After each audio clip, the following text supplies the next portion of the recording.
for me, That's true. right, I was molested as a child. Okay, my mother was what you would call a single mother. My dad, they were divorced or whatever around the time he died. I was very young. And so, I don't know if you know anything about that, but it makes you very angry.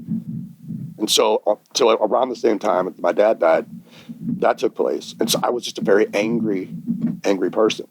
And then, take away a lack of, plus just a dumb kid. I was just very dumb. It was, I don't know what it is. I was somewhat out of control. Like one time my mother was at work, right? I'm with my sister. She's 5, right? I'm an 8-year-old babysitting my sister.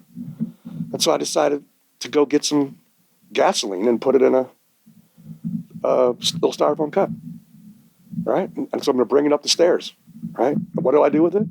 I dump it into a box of styrofoam S's. And then what did I do? I lit it on fire in the house.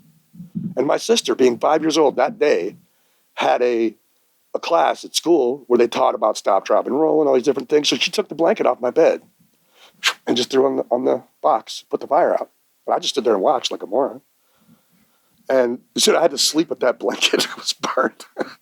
It was burned, and nobody ever knew. No one ever knew what took place. But I had this burned blanket, and I slept with it for years. And so, I mean, for lack of a better term, I just didn't have common sense. And so I'm not sure if it was just being born that way or if it was, and I was also sick too when I was younger. And so I don't know if it's just related to that, but I'm not sure where I was going with that. But you're just kind of detailing an example, I guess. Right. And so just growing up, it was just the way that I grew up. I was very angry and impulsive.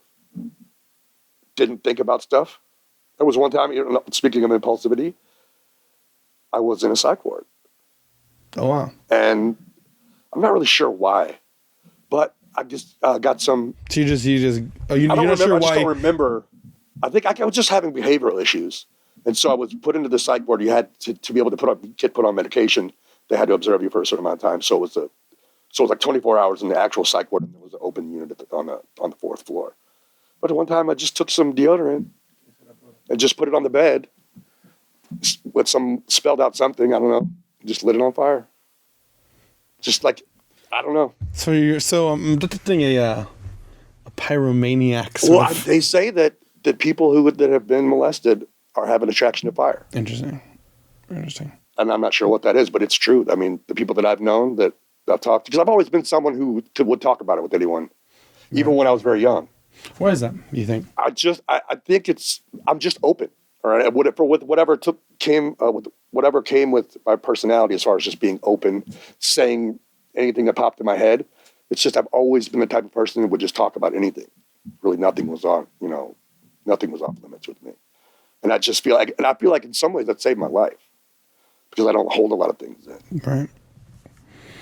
The trauma, I mean, from being molested, that has a lot of effects, especially if it occurs at a young age. That has a lot of effects on the child's developing mind. Oh yeah. And as they grow up, what have you done, or have you been able to, and how have you been able to get over some of that trauma? And I tell you what, the Peaceful Solution helped tremendously. Mm-hmm. And just being around people who agree, it's like when someone's trying to change the way that they behave, right? For example, if you're doing heroin mm-hmm. and you're hanging out with a bunch of heroin addicts or people that are still using, right. You're not going to get off of it, right?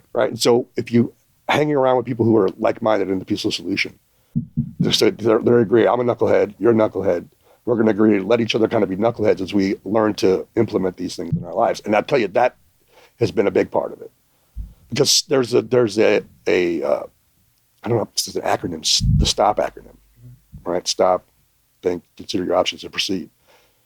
That is fun. It's been phenomenal in my life. So.